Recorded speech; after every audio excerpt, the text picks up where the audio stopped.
Serial वसुधा में अब कहानी ने एक ऐसा मोड़ ले लिया है जिसे देखकर दर्शक अपनी सांसें रोक लेंगे। जहां एक तरफ घर के लोग अब भी मेघा की मौत के सदमे से उभर नहीं पाए हैं, वहीं दूसरी तरफ करिश्मा की चौंकाने वाली वापसी सबको हिलाकर रख देती है। करिश्मा, जो सबको मरी हुई लग रही थी, एक दिन अचानक घर के दरवाजे पर खड़ी मिलती है, सफेद साड़ी में, हाथों में अपनी बहन मेघा की अस्थियां लिए हुए। उसके चेहरे पर गुस्सा, आंखों में आंसू और लहजे मेंज की आग साफ दिख रही थी। घरवाले उसे देखकर हैरान रह जाते हैं। सबकी जुबान जैसे तालू से चिपक जाती है। किसी को समझ नहीं आता कि यह सब कैसे हुआ। आखिर करिश्मा मरी नहीं थी तो फिर कहाँ थी इतने दिनों तक, और अचानक आज क्यों लौटी है? करिश्मा अंदर आते ही अपनी बहन की अस्थियां सामने रखकर चिल्ला उठती है, बहन, तेरी मौत बेवजह नहीं जाएगी।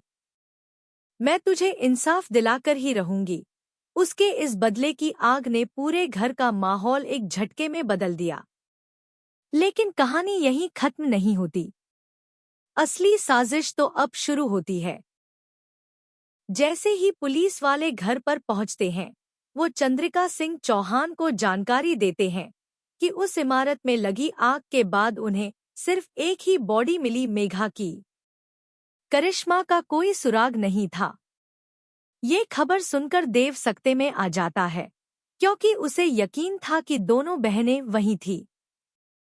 पुलिस के जाने के कुछ देर बाद करिश्मा की एंट्री ने सभी को और भी ज्यादा उलझन में डाल दिया। वहीं दूसरी ओर वसुधा को अब इस बात का अंदाजा हो जाता है कि किसी बहुत बड़ी साजिश का शिकार उनकी फैमिली बन चुकी है। देव और चंद्रिका को लेकर वो उस जगह पहुंचती है जहां यह सब शुरू हुआ था। लेकिन जैसे ही वो वहां पहुंचती है, वहां का माहौल पहले से ही खतरे से भरा होता है।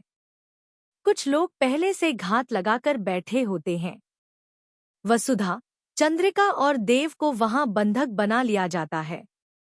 चंद्रिका को रस्सियों से बांध दिया जाता है और वसुधा की कनपटी पर बंदूक रख दी जाती है। साफ था अब इस कहानी का अंत खून से लिखा जाना था। इन तीनों को एक कोठरी में बंद कर दिया जाता है और बाहर से आग लगाने की तैयारी शुरू हो जाती है। हवा में धुएं की गंध फैलने लगती है और कमरे में डर का साया और गहरा होता जाता है।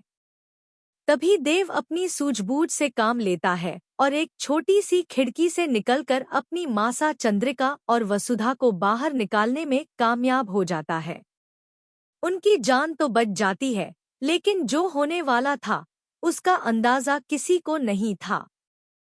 इस पूरे हंगामे में करिश्मा भी वहां पहुंचती है और अपनी बहन मेघा को आग की लपटों में फंसा देख चौंक जाती है। मेघा चीख चीख कर कहती है, करिश्मा, बहन, मुझे बचा ले, मैं जल जाऊंगी। लेकिन करिश्मा की आंखों में डर और बदले की भावना एक साथ तैर रही थी।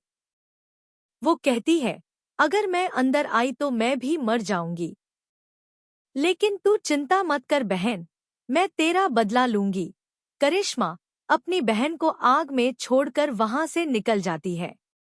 मेघा की दर्दनाक चीखें उस अंधेरे और धुएं में खो जाती हैं। इसके बाद जब करिश्मा घर लौटती है तो उसका चेहरा पहले से बिल्कुल बदल चुका होता है। अब उसमें सिर्फ एक ही मकसद साफ झलकता है, बदला। घरवाले सहमे हुए हैं। उन्हें समझ नहीं आता कि करिश्मा के इरादे क्या हैं।